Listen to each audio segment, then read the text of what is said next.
अस्सलाम वालेकुम। आपकी अपनी अनुषे आपके साथ हाजिर है अपने आज के व्लॉग के साथ।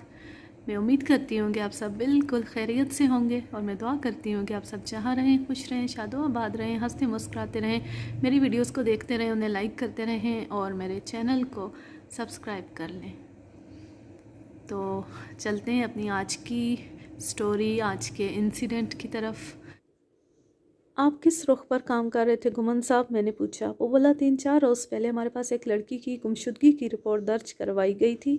गुम होने वाली लड़की का नाम शमीम है और वो मौज़ा मंडोरा की रहने वाली है। लड़की का बाप फता दीन खुद हमारे पास आया था रिपोर्ट लिखवाने और उसके साथ ज़मींदार मलक खुदा बख्श भी था। हमने रिपोर्ट दर्ज करने के बाद लड़की की तलाश शुरू कर दी है, लेकिन अब आप एक नई कहानी सुना रहे हैं। आपने लड़की को कहाँ कहाँ तलाश किया गुमन साहब? आले दवाले के तमाम पिंड गिरां देख लिए हैं, इसने बताया, लेकिन इसका कोई नामो निशान नहीं मिला। एक लम्हे के तवक्कुफ़ से उसने इजाफा किया। हमें बताया गया था कि जिस रात शमीम गायब हुई है उसकी दूसरी सुबह उसकी शादी होने वाली थी। शादी? अब मेरे हैरान होने की बारी थी। उसकी शादी किसके साथ हो रही थी? मैंने इस्तरारी लहजे में सवाल किया। मलिक खुदा बख्श से। अच्छा, क्या वाकई? जी मलिक साहब, बिल्कुल यही हकीकत है, घुमन ने बताया। वैसे मेरा ख्याल में अच्छा ही हुआ जो शमीम पूरे सराह तौर पर गायब हो गई, वरना ये शादी अगर हो जाती तो वो बेचारी ज़िंदगी भर अंगारों पर ही लौटती रहती। वो क्यों घुमन साहब? असली मलिक साहब के मलिक खुदा बख्श की उम्र इस वक्त अल्लाह झूठ ना बुलवाए तो कम अज़ कम 60 साल होगी। ये बेजोड़ इंतहाई नामुनासिब शादी ना होती तो और क्या होता। शमीम मुश्किल से 18 साल की होगी। मैंने कहा, आप बिल्कुल दुरुस्त फरमा रहे हैं, मैंने भी इस लड़की को देखा था। इसकी उम्र कमोबेश इतनी ही होगी और वो थी भी हसीन और दिलकश। मेरा तो ख्याल है मलिक साहब लड़की अपनी मर्ज़ी से ही कहीं गई होगी। थाना इंचार्ज सदीक घुमन ने पुरख्याल अंदाज में कहा। इसे अगवा नहीं किया गया, बल्कि वो इस शादी से बचने के लिए इधर उधर हो गई होगी। पहले तो मेरा भी यही ख्याल था, लेकिन अब आपने जो बताई है इसके पेश नज़र तो शमीम इलियास के साथ फ़रार हुई होगी और इलियास के बाद वो एक मरतबा फिर रुपोश हो गई है। मैंने कहा, मुझे बाखबर ज़राए से मालूम हुआ है कि इलियास और शमीम एक दूसरे से मोहब्बत भी करते थे। अब इस बात की तस्दीक तो हो गई थी कि मकतूल की साथी औरत का नाम दरअसल शमीम था और वो मकतूल ही के गांव की रहने वाली थी। इसके साथ साथ ये भी पता चल गया था कि वो औरत नहीं, एक लड़की थी। सिद्दीक घुमन ने मेरे सवाल के जवाब में बताया, ऐसी कुछ उड़ती उड़ती खबरें मैंने भी सुनी, मगर ये कोई ख़ास बात नहीं है। मैंने पूछा, घुमन साहब लड़की के वालिद ने रिपोर्ट में किसी पर शक तो किया होगा? मेरा मतलब है उसने ये तो बताया होगा कि उसकी बेटी की गुमशुदगी में किसका हाथ हो सकता था? उसने नफ़ी में जवाब दिया, नहीं मलिक साहब, शमीम के बाप फता दीन ने ऐसी कोई बात नहीं बताई थी। इसलिए मैं समझा कि लड़की चूँकि इस शादी के लिए राज़ी नहीं थी, इसलिए खुद ही कहीं चली गई। मुझे तो तलाश में नाकामी के बाद ये यकीन हो गया था कि शमीम ने किसी नहर या दरिया में छलांग लगाकर खुदकशी कर ली होगी। अल्लाह अल्लाह खैर सल। सिद्दीक घुमन के तज्जियाती ख्यालात सुनकर मुझे दिली अफसोस हुआ। हमारे गांव देहात के अक्सर थानों में ऐसे ही आराम तलब और मोटे दिमाग के पुलिस एहलकार मौजूद हैं, फिर जराइम की तादाद में इजाफा ना हो तो और क्या हो। मैंने कहा, घुमन साहब, क्या लड़की के घर वालों को ये बात मालूम थी कि उनकी लड़की इलियास नामी किसी शख्स से मोहब्बत करती थी? ज़ाहिर है जनाब, पता तो होगा। वो बेनियाजी से बोला। ऐसी बातें भला कहाँ छुपती हैं? फिर वो रास्तराना अंदाज में गोया, वो मलिक साहब, दरअसल बात यह है कि लड़की का बाप उसका सौदा कर रहा था। सौदा? मैं चौंका। किस किस्म का सौदा जनाब घुमन साहब? वो मैंने खैस अंदाज में मुस्कुराया और बोला, ये सौदा ही हुआ ना जनाब। मलिक खुदा बख्श ज़मींदार शमीम से शादी के बदले में फ़ता दीन को पूरे 10 एकड़ अराजी देने को तैयार था। फ़ता दीन एक लालची इंसान है, वो मलिक खुदा बख्श के चक्कर में आ गया। वैसे भी लड़की की माँ का इंतकाल हो चुका है और वो बाकी 2 बहन भाई इससे छोटे हैं। लड़कियों की माएँ ज़िंदा हों तो ऐसे मौक़ों पर उनकी हिमायत में बोलती हैं। शमीम तो पूरी तरह अपने बाप के रहमो करम पर थी। वो इलियास से मोहब्बत करती थी, लेकिन उसका बाप उसे बूढ़े और बीमार ज़मींदार मलिक खुदा बख्श को सौंपना चाहता था। 10 एकड़ ज़मीन के लालच ने उसकी मत मार दी थी। मैंने कहा, आपकी बातों से तो लगता है मलिक खुदा बख्श हासा असर रसूख वाला बंदा होगा।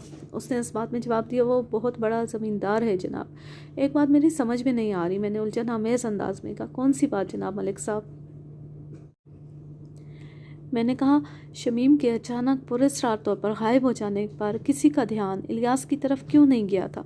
वो दोनों एक ही गांव में रहते थे। शमीम के साथ साथ जब वो भी गांव से गैर हाजिर हुआ होगा तो इस बात के रोशन इम्कानात थे कि वो दोनों एक साथ ही कहीं गए होंगे।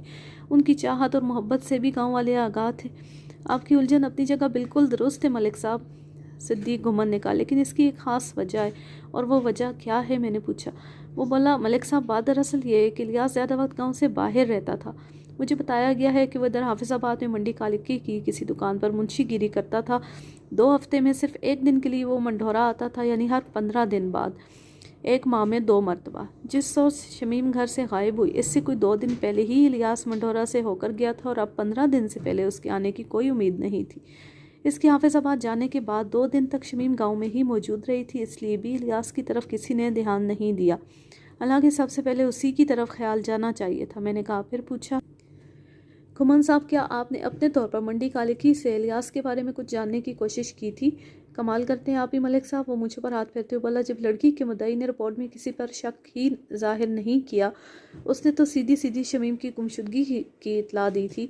हाँ, अगर उसने शमीम की अगवा की रिपोर्ट लिखवाई होती और किसी अगवा को निंदा का नाम भी बताया होता तो हम ज़रूर इस खास शख्स के बारे में मालूम करते, तफ्तीश करते। मुझे एक मरतबा फिर घुमन की सोच और फ़राइज़ से गफलत पर अफसोस हुआ। ताहम मैंने उससे कुछ कहा नहीं। मैं उससे कह भी क्या सकता था। वो एक रवायती किस्म का देहाती थानेदार था जो मक्खी पर मक्खी मारने के सिवा कुछ नहीं कर सकता था। ऐसे लोगों को समझाना भी बेकार होता है। वो रैंक में मुझसे बहुत छोटा था और ना तजर्बाकार भी, लेकिन उसके टोर किसी बड़े थानेदार से भी ज़्यादा थे। वो एक ऐसा ही था, अमले की कमी की वजह से बहालते मजबूरी दूर दराज के गांव देहात में बाज़ औक़ात निचले दर्जे के एहलकारों को थाना इंचार्ज बना दिया जाता था। मैंने थोड़ी देर के बाद कहा, घुमान साहब, इस बात में तो किसी शक की गुंजाइश बाकी नहीं रही कि इलियास मकतूल और शमीम एक मरतबा फिर रुपोश हो चुकी है। मकतूल इलियास की लाश ज़िला अस्पताल के सर्द खाने में रखी है और कातिल चौधरी हक नवाज खरल रिमांड पर हमारी कस्टडी में है। मंडोरा गांव आपके थाने की हदूद में आता है, इसलिए अब आप फौरी तौर पर मकतूल के वारसों से रब्ता करने की कोशिश करें और ज़िला अस्पताल से मकतूल की लाश को हासिल करके उसे मुतलका लोगों तक पहुंचाने का भी बंदोबस्त करें। कत्ल चूँकि मेरे थाने की हदूद में हुआ है, इसलिए चौधरी हक नवाज वाला मामला मैं खुद देख लूँगा। और शमीम का क्या होगा? मलिक साहब को मन ने सवाल किया।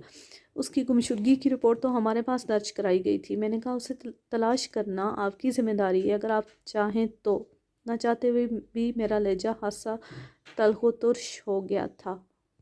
क्यों नहीं, वो मेरे लहजे में पोशीदा तंज को महसूस करते हुए जल्दी से बोला, मैं भला क्यों उसे तलाश नहीं करूँगा? दरअसल अभी तक उसके बारे में कोई सुराख, कोई इशारा नहीं मिला था। अब तो आपको मैंने बहुत से इशारे दे दिए हैं। बहुत बहुत शुक्रिया जनाब, वो ममनूनियत आमेज़ अंदाज में बोला। लेकिन इस सिलसिले में अभी भी मुझे आपके भरपूर तावन की ज़रूरत है। मैं हर तरह आपकी मदद करने को तैयार हूँ। घुमन साहब, मैंने कहा, आप मुझसे किस किस्म का तावन चाहते हैं? वो बोला, पहली मरतबा शमीम मेरे इलाके से गायब हुई थी, मेरा मतलब है उसे अगवा किया गया था, और दूसरी मरतबा वो आपके थाने की हदूद से रुपोश हुई। इसलिए मैं चाहता हूँ कि आप भी अपने इलाके में उसे तलाश करने की कोशिश करें। वो कोशिश तो हम कर रहे हैं, मैंने तसल्ली आमेज़ लहजे में कहा। सिद्दीक घुमन ने फ़ौरन अपने एक मातहत को बुलाया और कहा, तो इसी वक्त मंडोरा रवाना हो जाओ और शमीम के बाप फतह दीन को लेकर थाने आ जाओ। मातहत कांस्टेबल ने कहा, क्या मलिक साहब को भी बुलाना है जनाब? गालिबन मलिक साहब से उसकी मुराद मलिक खुदा बख्श थी, जो शमीम से शादी करने वाला था, और ये शादी उसके लिए खाना बर्बादी साबित हो रही थी। सिद्दीक घुमन ने कांस्टेबल को झिड़का, तुम्हारी ज़ुबान बहुत ज़्यादा चलती है, जितना काम बताया है बस उतना ही किया करो। घुमन साहब, मैं किसी और को भी अपने साथ ले जाऊँ? हाँ, एक कांस्टेबल और साथ ले जाओ। मैंने घुमन से कहा, जनाब आप मकतूल के वारसों से भी रब्ता करें, यह ज़रूरी काम है। इस बेचारे का है कौन मलिक साहब? घुमन ने कहा, बचपन ही में यतीम हो गया था, चाचा चाची ने पाला पोसा, वो दोनों बे औलाद थे, उन्हें औलाद मिल गई और इलियास को सरपरस्त। ये हकीकत अपनी जगह घुमन साहब, मैंने कहा, लेकिन मकतूल की लाश उन तक पहुंचाना ज़रूरी है। वो तो अभी तक यही समझ रहे होंगे कि उनका भतीजा मंडी कालिकी में आड़त का हिसाब किताब लिख रहा होगा।